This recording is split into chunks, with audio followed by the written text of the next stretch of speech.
Yesus mengajarkan iman dan amal, Paulus mengajarkan hanya iman. Kafir Kristen memilih yang mana? Kafir Kristen pemuja Yesus mengatakan bahwa mereka telah memperoleh jaminan hidup kekal di sorga karena pengorbanan Yesus yang mati di salib. Yang mereka katakan tersebut bukan yang Yesus pernah ajarkan. Yesus memang menjanjikan hidup kekal, tetapi dengan iman dan amal soleh, bukan dengan jalan menjadi korban penebus dosa dengan mati di salib. Syarat pertama memperoleh hidup yang kekal menurut Yesus adalah percaya kepada Allah sebagai satu-satunya sesembahan yang benar, dan percaya kepada Yesus sebagai utusan Allah. Ini dapat Anda temukan ayatnya dalam Injil Yohanes pasal 17 ayat 3. Selain percaya kepada Allah sebagai sesembahan yang benar dan percaya kepada Yesus sebagai utusannya, masih ada syarat selanjutnya, yaitu beramal soleh. Ini banyak sekali ayatnya. Sebagaimana jawaban Yesus kepada seseorang yang bertanya kepadanya tentang perbuatan baik yang dapat mengantarkan pada hidup yang kekal. Yesus mengatakan bahwa perbuatan baik yang dapat mengantarkan seseorang pada hidup yang kekal itu adalah menuruti perintah hukum Taurat. Ini dapat Anda temukan ayatnya dalam Injil Matius pasal 19 ayat 16-20. Jawaban Yesus tersebut tentu menjadi motivasi siapa saja yang ingin memperoleh hidup yang kekal, yaitu dengan beramal, menuruti hukum Taurat. Menuruti perintah hukum Taurat adalah perbuatan baik atau amal soleh yang dapat mengantarkan seseorang pada hidup yang kekal. Dalam ayat lainnya, Yesus juga memotivasi murid-muridnya untuk mengumpulkan pahala.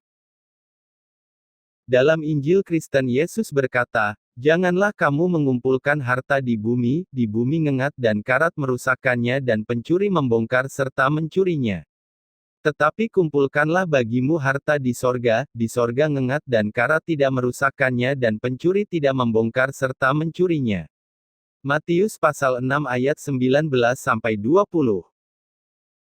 Di ayat lainnya, Yesus juga berkata, "Karena itu siapa yang meniadakan salah satu perintah hukum Taurat sekalipun yang paling kecil, dan mengajarkannya demikian kepada orang lain, ia akan menduduki tempat yang paling rendah di dalam kerajaan sorga, tetapi siapa yang melakukan dan mengajarkan segala perintah-perintah hukum Taurat, ia akan menduduki tempat yang tinggi di dalam kerajaan sorga."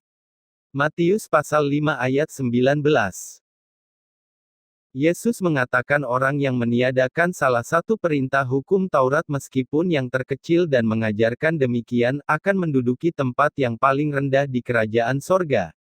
Itu artinya, jika ada orang yang meniadakan seluruh hukum Taurat dan mengajarkan demikian, maka dia tidak akan masuk sorga alias masuk neraka.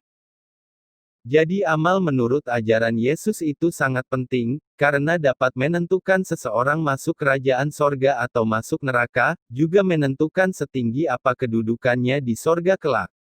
Ini sangat berbeda sekali dengan keyakinan sebagian kafir Kristen, yang hanya menjadikan iman sebagai tumpuan dan mengabaikan amal.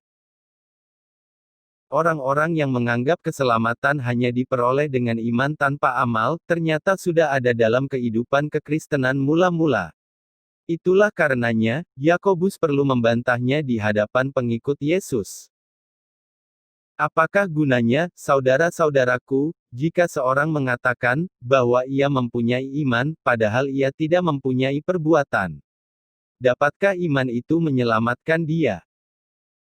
Jika seorang saudara atau saudari tidak mempunyai pakaian dan kekurangan makanan sehari-hari, dan seorang dari antara kamu berkata, "Selamat jalan, kenakanlah kain panas dan makanlah sampai kenyang," tetapi ia tidak memberikan kepadanya apa yang perlu bagi tubuhnya, apakah gunanya itu? Demikian juga halnya dengan iman, jika iman itu tidak disertai perbuatan, maka iman itu pada hakikatnya adalah mati. Yakobus pasal 2 ayat 14-17. Orang-orang yang menganggap keselamatan hanya diperoleh dengan iman dan mengabaikan amal perbuatan, adalah orang-orang yang sudah terpengaruh oleh ajaran Paulus. Karena Paulus sendiri mengatakan bahwa kebenaran hanya berdasarkan iman tanpa perbuatan dengan melakukan hukum Taurat.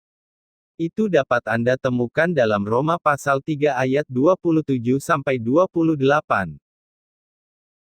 Iman yang Paulus maksud bukanlah percaya kepada Allah sebagai satu-satunya sesembahan yang benar, dan percaya kepada Yesus sebagai utusan Allah, sebagaimana yang Yesus ajarkan. Tetapi iman kepada Yesus sebagai Tuhan dan Juru Selamat. Anda dapat membacanya dalam Filipi pasal 2 ayat 5-8 dan 2 Timotius pasal 1 ayat 10.